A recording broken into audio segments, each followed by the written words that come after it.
Okay, so we're going to swap this coupling head for the AKS 3004 Stabiliser.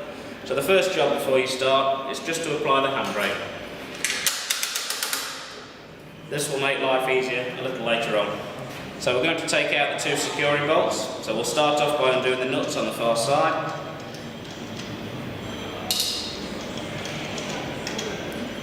I'm removing the front bolt. At this stage, please don't remove the back bolt.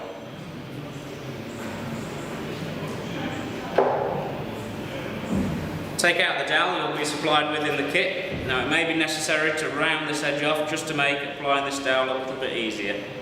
Basically what we're going to do, we're going to use this dowel to knock out this back bolt.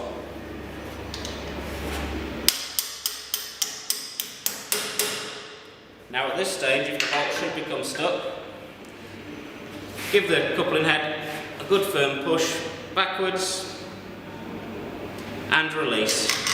And you'll find that the dowel goes nice and steady through. Remove your coupling head.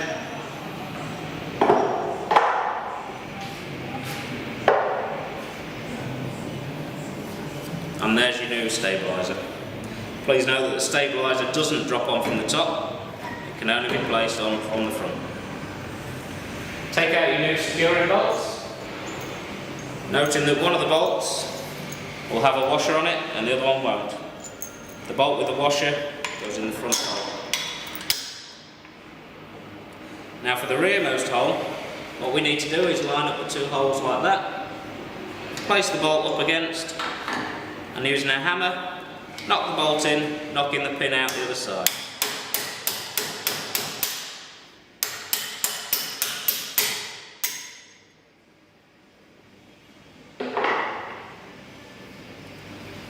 Once both bolts are in position, place the locking nuts on the far side.